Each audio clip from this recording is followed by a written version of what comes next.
Oke, kita melanjut lagi setelah menjelaskan cacat titik ya pada polimer. Kita akan lanjut ke spesifikasi dari komposisi.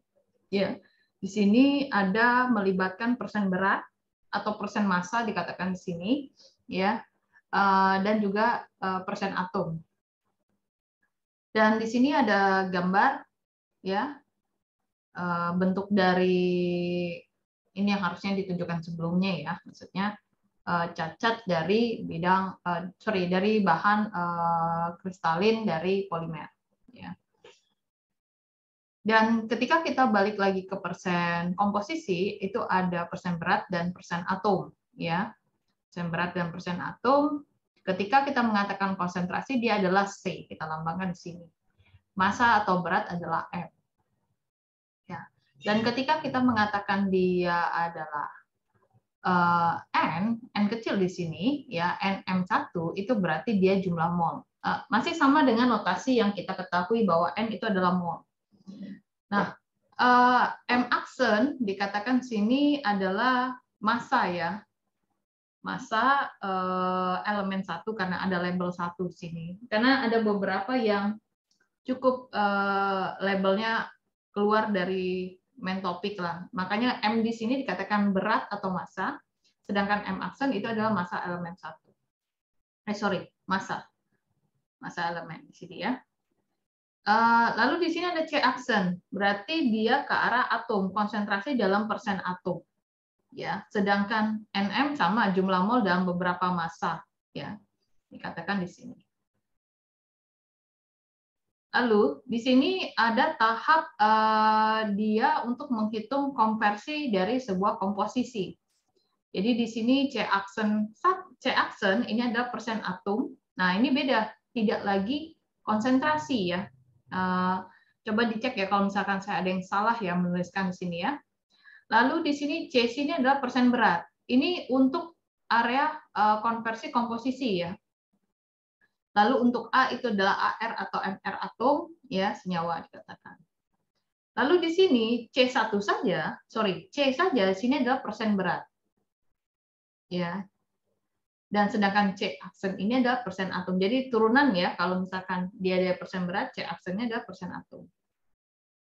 Oke, di sini ada C aksennya 2 kali, berarti dia baru konversi. Ini hanya masalah notasi ya, jadi tolong dibedakan yang mana yang mau diselesaikan ya maksudnya ya, karena ini label ini bisa mengartikan kalau kita tidak paham pelabelannya, jadi takutnya malah salah menghitung di sini. Oke, di sini kita akan melibatkan ketika menghitung konsentrasi adalah berat dan densitas, kita konversikan ke arah sini. Ya, berat dibagi densitas kan jadi volume ya, di sini berat bagi volume ya jadinya konsentrasi di sini ya.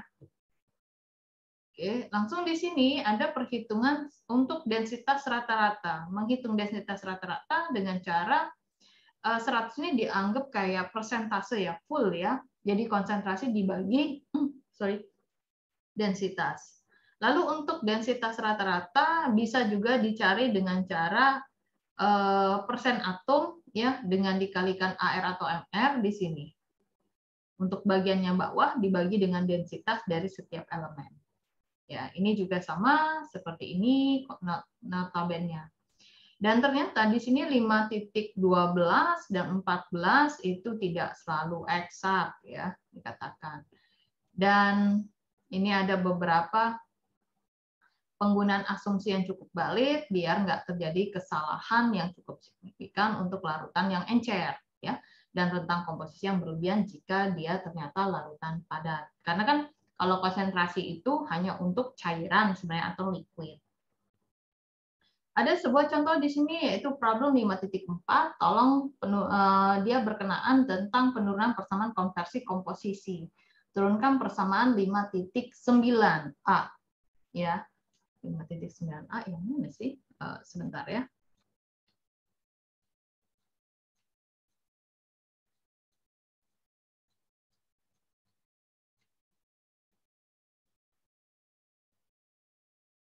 Oke, yang ini ya. 5.9a.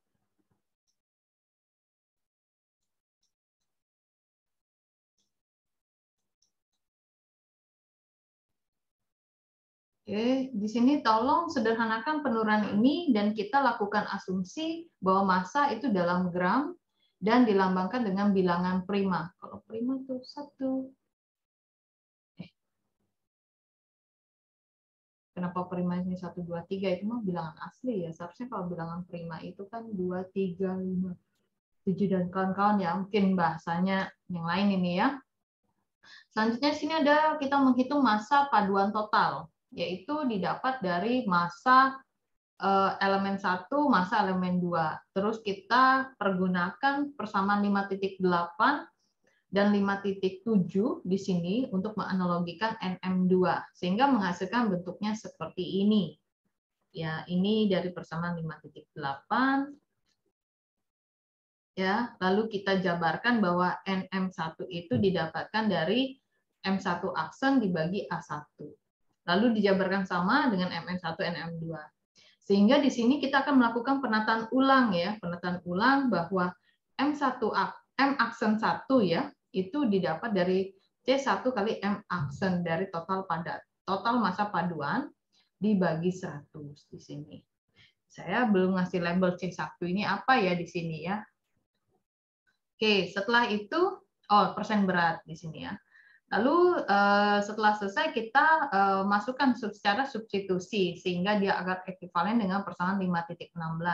Di mana sini C aksen 1 itu persen atom, ada keterlibatan persen berat, AR dan MR di sini. Sehingga nanti kita bisa lebih sederhana menggunakan persamaan bahwa C1 aksen itu didapat dari C1 dikalikan AR atau MR, dan C1A2 ditambah C2A1 ini perkaliannya. Oke, di sini ya, sehingga dapat persamaan yang identik dengan 5.9A yang sebelah sini pada akhirnya ya. Oke, ini seperti kayak filosofi ya, dapatnya dari mana. Kita lanjut di sini ada permasalahan dari 5.5 untuk melakukan konversi komposisi dari persen berat ke persen atom. Tentukan komposisi dalam persen atom dari paduan yang terdiri dari 97% berat aluminium dan 3% tembaga. Ya. Sini penyelesaiannya adalah kita menyatakan komposisi berat masing-masing di mana si CaL-nya 97 ya, dan persentase beratnya dari si tembaga adalah 3%. Substitusikan persamaan ke 5.9A dan 5.9B. Oke, kita ambil persamaannya ya, bahwa ini ada persen atom, ini persen berat, kamu tinggal masukkan ke arah sini ya. Baik dia baik dia aluminium maupun dia tembaga di sini. Ya, tidak ada kesulitan di sini. Sehingga didapatkan untuk dari persen atomnya tembaga, persentase persen dari atomnya si aluminium itu hampir 98,7% dan persentase atom dari tembaga itu 1,3 ya, 1,3%. Oke, kita selanjutnya ke berbagai kecacatan lainnya. Di sini ada istilah dislokasi, yaitu cacat linear. Dan di dislokasi atau cacat linear itu ada yang berdasarkan sifat, lalu dia ada garis dislokasi, ditorsi Kersi, dan dislokasi ulir di sini. Nah, ada beberapa kita bahas sedikit-sedikit di sini bahwa dislokasi itu adalah cacat linear atau satu dimensi di mana beberapa atom tidak sejajar. Nah, ada juga nanti muncul nih, ada dislokasi tepi, bahwa itu juga bagian dari cacat linear. Ya, dislokasi tepi ini cacat linear yang berpusat di sekitar garis. Ya, di sekitar garis dikatakan, dan itu didefinisikan di sepanjang ujung setengah bidang ekstra atom. Ada lagi garis dislokasi, ya. Itu dia ada posisinya dia tegak lurus terhadap bidang halamannya di situ, ya, bidang permukaan kita katakan. Oke, di sini ini gambar 5.8-nya. Ini adalah sebuah gambar posisi atom di sekitar dislokasi tepinya, ya. Di gambar 5.8-nya ini itu kalau tepinya kan sebenarnya arahnya tegak lurus, ya. Lalu nanti di gambar 5.9 dia itu untuk sekrup. Ya, kalau yang di sini posisi atom ya dikatakan, dan arah kalau yang di gambar 5.9 itu arahnya sejajar. Nah, ada juga di sini istilah dislokasi campuran. Jadi arahnya nggak tegak lurus maupun dia juga tidak sejajar, dikatakan di sini. Ya. Dan ini terbentuk kalau di gambar 5.8 dan 9 itu ada faktor Berger. Ya. Bisa dikatakan di sini. Ya, ini bidang permukaan ya, setengah dari bidang permukaan. Oke, lalu selanjutnya ada istilah di sini distorsi kisi ya. Jadi di sekitar garis dislokasi itu ada distorsi kisi aslinya di sini. Bahwa atom-atom di atas garis dislokasi itu bisa dirunutkan sebenarnya ya. Oke, kita turun ke gambar yang tadi ya. Nah, ini dia.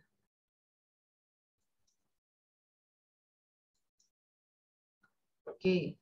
Nah, selanjutnya setelah diurutkan, terus juga di situ ada sedikit kelengkungan ya untuk bidang vertikal, dan dia juga menekuk ya di sekitar setengah bidang ekstra ini. Nah, besarnya distorsi ini akan berkurang dengan semakin jauhnya jarak dari garis dislokasi ya. Dan dislokasi tepi ini juga dapat dibentuk sama ya tadi ya dengan setengah bidang ekstra atom yang pada bagian bawah kristal. Jadi dilabelkan bentuknya T ya di sini ya. Sorry. Saya labelkan di sini T. Sorry.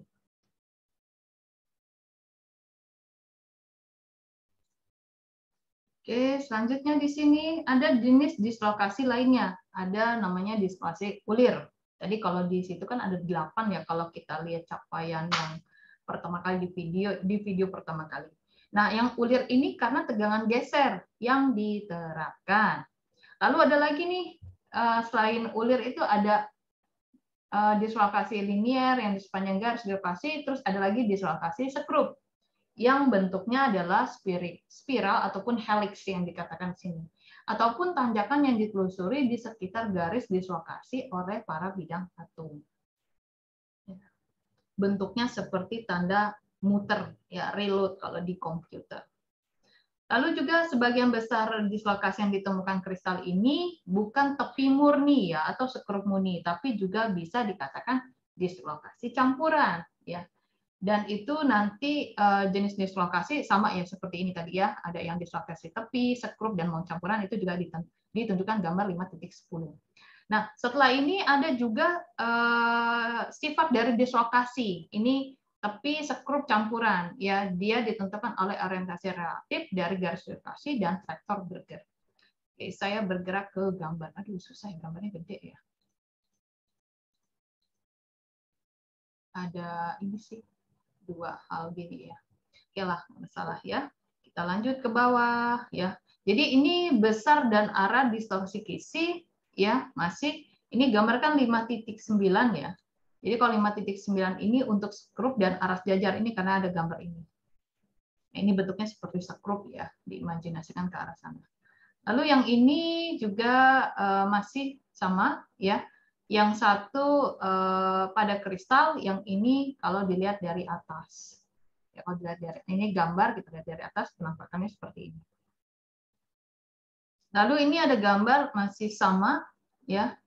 Ini 5.10 ini dia tepi, sifat tepi, ulir, dan campuran. Ini posisinya sama, gambarnya dari atas seperti ini, cuman kayaknya ada lengkungnya yang menekuk ya dikatakan di sini. Oke, yang posisi yang pertama, sorry kita naik dulu. Ini adalah posisi bagian atas. Yang di B itu, sorry, yang atas gambar skemanya, yang B ini gambar dari bagian atas, di mana lingkaran terbuka menunjukkan posisi atom di atas bidang slit. Ya. Selanjutnya di sini ada gambar 5.11 yang adalah mikrograf transmisi elektron dari paduan titanium, ya. Titanium di sini untuk paduan titanium ya.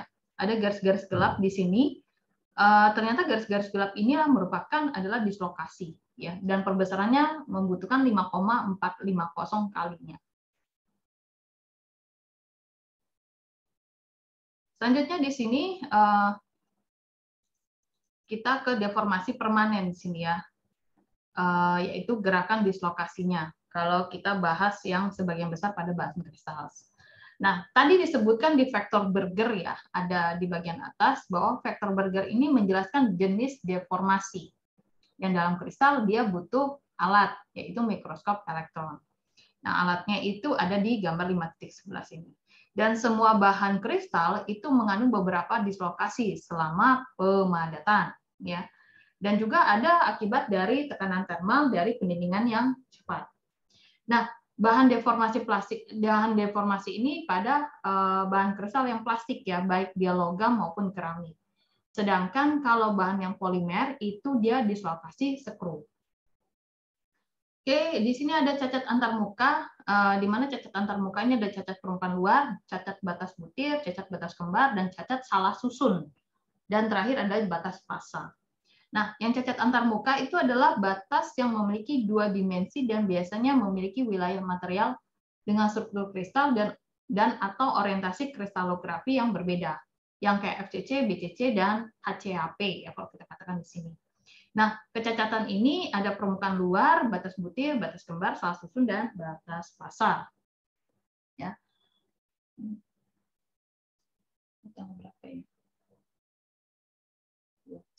Oke, lalu di sini lalu ada permukaan luar, di situ ada batas yang paling jelas ya, bahwa atom permukaan tidak terikat pada jumlah maksimum tetangga terdekat, susunan ya kita katakan ya. Jadi di sini sehingga ketika dia tidak unlimited, kalau kita katakan di sini ya jumlahnya maksimum, maka keadaan energinya lebih tinggi daripada posisi atom pada posisi interior.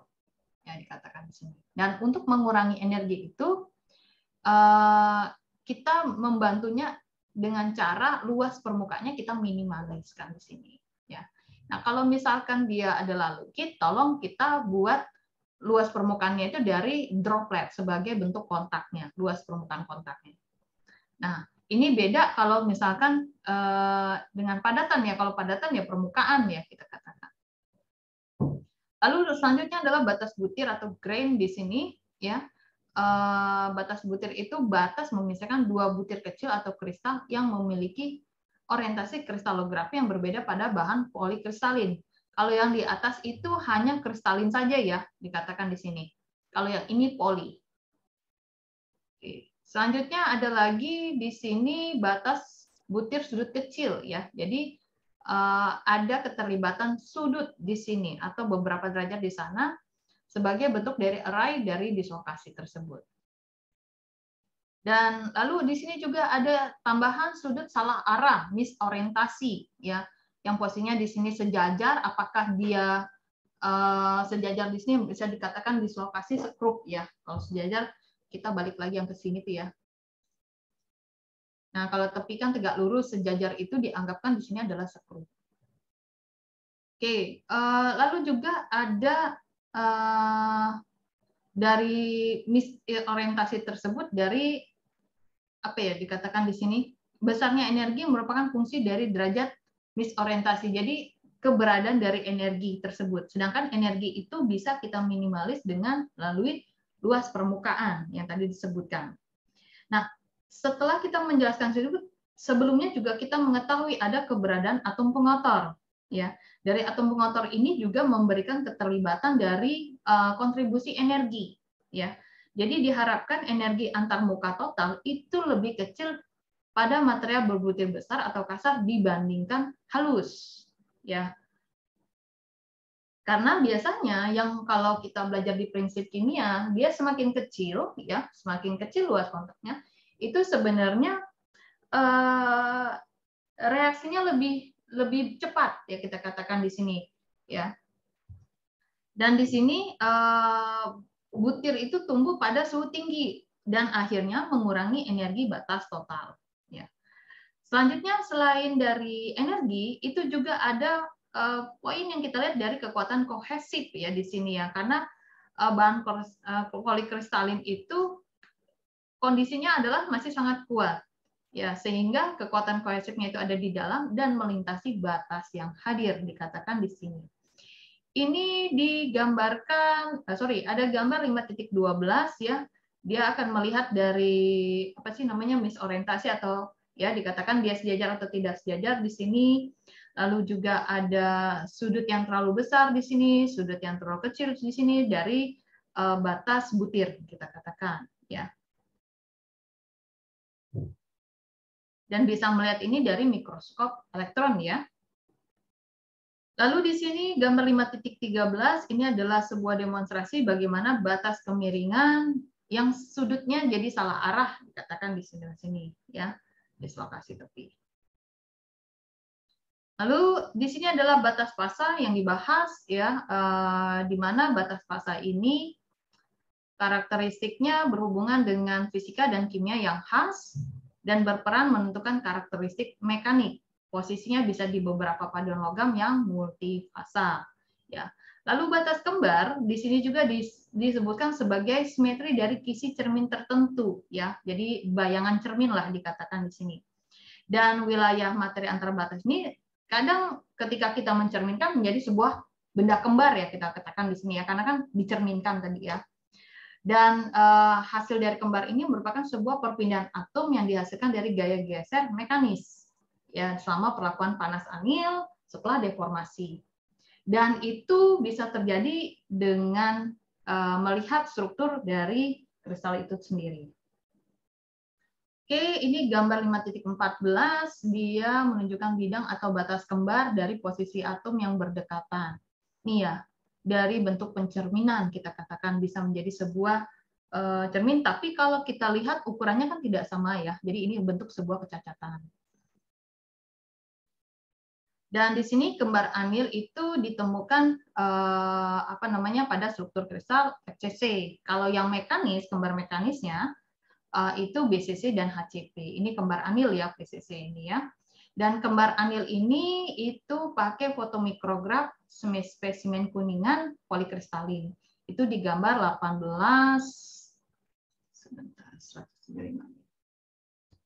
18C ya dikatakan.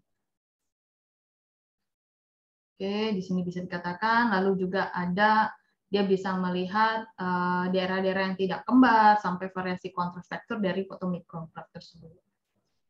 Oke, selanjutnya masih ada aneka cacat antarmuka di sini ya, kesalahan susun sama dinding domain ferromagnetik yang memberikan kontribusi sehingga menghasilkan cacat tersebut. Di sini kesalahan susunnya itu dilihat dari struktur kristal yang FCC. Jadi untuk bahan yang ferromagnetik dan perimagnetik ini dia akan akan hadir batas yang memisahkan daerah yang memiliki arah magnetisasi yang berbeda sehingga muncullah istilah dari dinding domain. Ya.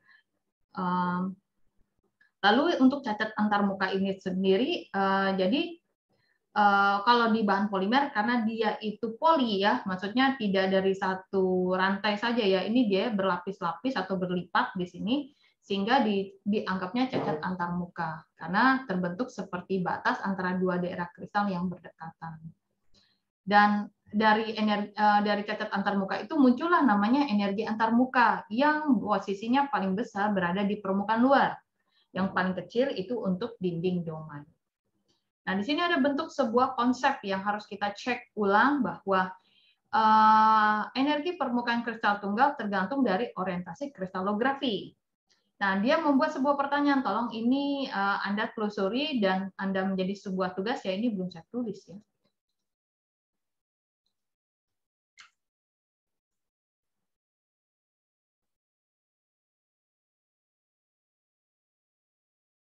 Ya. Apakah energi permukaan ini akan bertambah atau berkurang dengan densitas planar? Berarti ada bentuk dari orientasi kristalografi karena planar salah satu bentuknya huruf kausa Garputala ya, bentuknya tegus, miring ke kanan, miring ke kiri seperti itu. Masih ada dua bahasan sedikit lagi ya. Di sini ada cacat bulk atau cacat volume, di sini bentuknya massal ya. Ini dia tidak menjelaskan dengan detail ya di sini. Jadi yang termasuk dalam volume itu adalah pori-pori, retak, implosi asing ataupun pasal lainnya yang dikenalkan selama langkah-langkah pemrosesan dan fabrikasi. Ya. Nah, yang terakhir itu adalah getaran atom, bahwa setiap atom dalam benda padat itu dia akan bergetar secara cepat. tentang posisi kisi dalam getaran atom kristal. Nah, biasanya getaran ini yang menjadi sebuah indikasi sebuah kecacatan. Tapi tidak semua atom ya bergetar ya pada frekuensi dan amplitudo yang sama dan menghasilkan energi yang sama. Jadi sini ada keterlibatan energi rata-rata bisa dikatakan di sini. Dan energi rata-rata ini akan meningkat dengan meningkatnya suhu. Ya, pada kenyataan padahal suhu di padatan sebenarnya hanyalah ukuran aktivitas vibrasi rata-rata atom. Jadi nggak ada suhu naik, ceritanya nggak ada kenaikan suhu pada logam di sini, tapi menjadi sebuah poin pembahasan karena dari vibrasi. Jadi ada bahasan bahwa vibrasi itu akan meningkat dengan meningkatnya suhu. Tapi untuk bahan yang logam, ya bahan yang logam itu tidak ada hubungan dengan kenaikan suhu dengan kenaikan vibrasi. Mungkin ada di material seperti keramik, polimer, dan kawan-kawan. Oke, ini gambar yang terakhir adalah dari 5.17. Ini adalah polikristalin yang ingot di sini ya, dengan kemurnian yang tinggi ya. Lalu di sini juga dijelaskan bahwa tadi masih bahas tentang getaran, amplitudo, frekuensi dan energi ya. Dan di sini frekuensi getarannya itu sampai 10⁻13 getaran per detik, cukup kuat ya.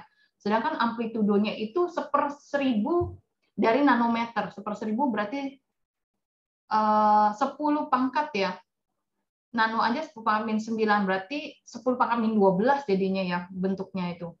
Dan di sini ada keterlibatan sifat dalam proses pembuatan padatan itu merupakan sebuah kemungkinan ya hadirnya dari gerakan ya atau vibrasi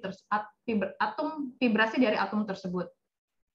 Dan di sini dia kasih contoh misalnya pelelehan ketika getaran cukup kuat itu bisa memutuskan sejumlah besar ikatan atom. Karena kalau meleleh kan dia tidak memadat ya, mencair. Jadi kalau kita katakan dari sifat padat cair itu kan sebenarnya jarak antar atom itu kalau yang padat kan lebih dekat dibandingkan cair dan gas.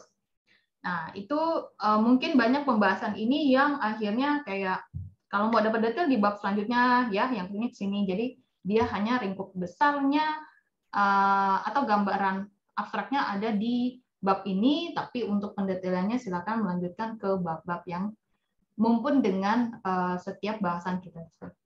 Ini saja perkuliahan hari ini tentang kecacatan. Tentang cacat ya, bahasanya jadi bingung. Selanjutnya kita akan membahas tentang dislokasi dan penguatan di sini ya.